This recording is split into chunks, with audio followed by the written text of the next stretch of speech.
Karen Bryant for MMA Heat. I'm here with Chael+Sonnen, and he is the people's champion, of course, of the middleweight division. I'm curious, does that come with a people's belt?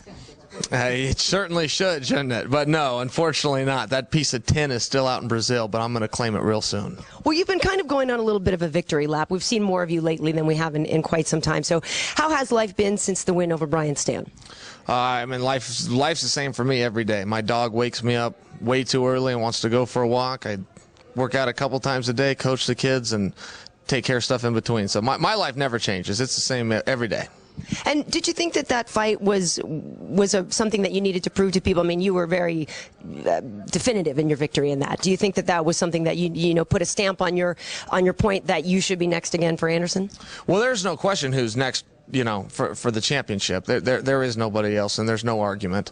And if they want to protect him, you know, and his side doesn't want to do the fight, I can understand that. But as far as who the best middleweight in the world is, there's no debate.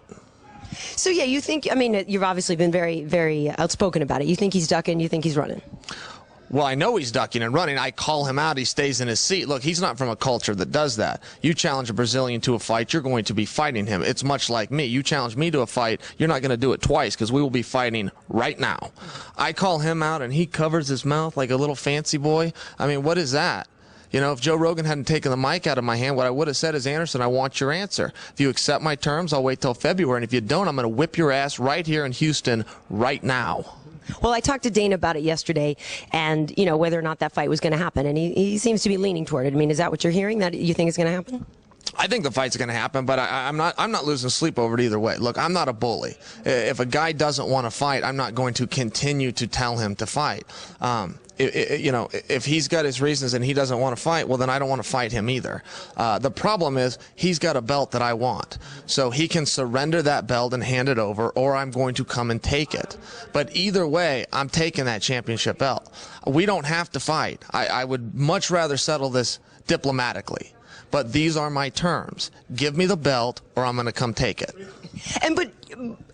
Okay, but you say you're not being a bully, but I mean, but in a way you are with how verbal you've been and the challenges, and it does seem like you're, you know, grabbing him by the collar, saying, "Let's do this, let's make this happen," and it's not a polite request that you've made. Dear Anderson, may I please fight you for the belt? I mean, yeah, well, I mean, listen, it's my belt and he's holding it, so I don't think I need to be polite. You know, he has something that belongs to me.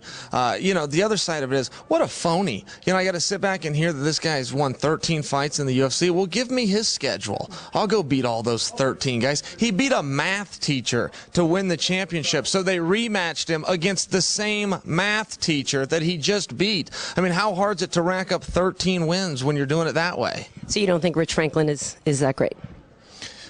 All I'm saying is this. You give me his 13 guys, I'll beat them all in the same day. I don't need 6 years span to do it.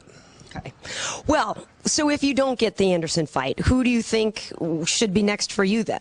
Well, you know, I don't look at it like that way. You know, you get all of these fighters that most of them have never even opened a book, let alone read one, that pretend to be these geniuses and, well, my career and blah, blah, blah. Screw your career. Are you a fighter or not? I don't think about the next move because I don't control the next move. I don't have an office at the UFC headquarters with my name on it, on the door, you know? These guys that try to ponder and I don't care. The octagon's the same size. I'll fight any one of them. And the rest of the guys should do the same too, or get out of the way because you're not a real fighter. Well, Dana did say that, you know, in reference to Anderson's, you know, dissatisfaction with the way that you've been asking for the fight. He said, well, hey, if you're that mad about it, you should just get in the cage and punch him in the mouth, basically. Yeah, I mean, you know, that's the bottom line. You know, I say stuff about Anderson in an attempt to pick a fight. He goes and tattles on me. He calls Dana and tattles on me and says, this is what Chael just said. Can you believe it?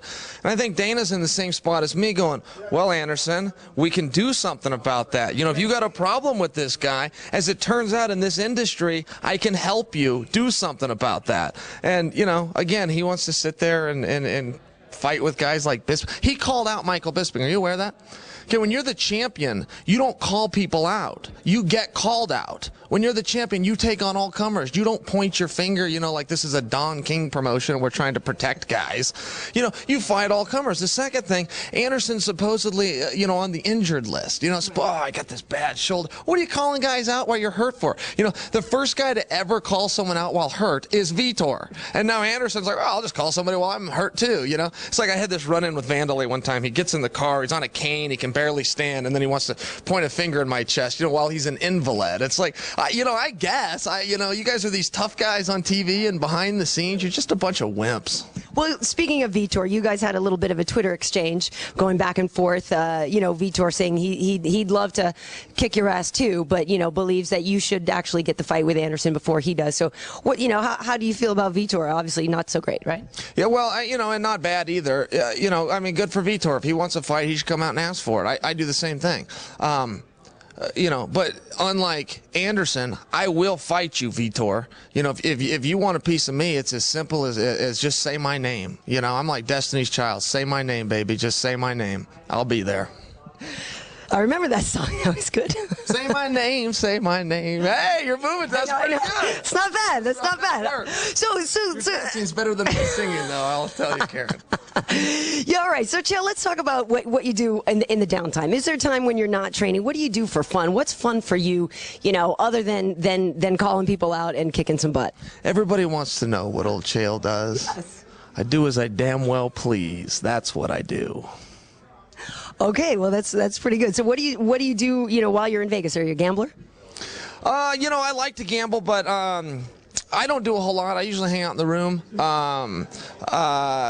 know, I like Vegas a lot, but I don't do a whole lot. I kind of just like to see. I'm more of a people watcher, I guess is what you call it. I like to sit back and take it all in, but I'm not always part of it. I'm more of an outsider, but you know, I'm a big fan. It's more fun. You know, I love to go to the fights more than I love to participate in the fights. So I'm looking forward to this weekend. It's a great card, as always. And, you know, Penn and Diaz, what are you going to do? That's amazing. That's a dream fight. Who would have thought a year ago, you know? Diaz was over in Strikeforce. Whoever would have thought they'd have matched up. So I'm having a good time. Well, good. And obviously there's a lot of fans around here. Is there one thing that you hear the most from fans, either positively or negatively?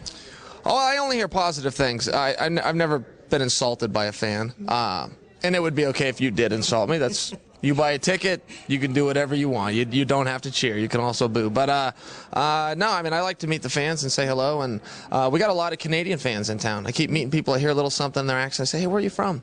And we got, I mean, people from Ireland, people from Germany, but there's a lot of Canadian fans. I mean, the support and the size of the sport in Canada is unbelievable.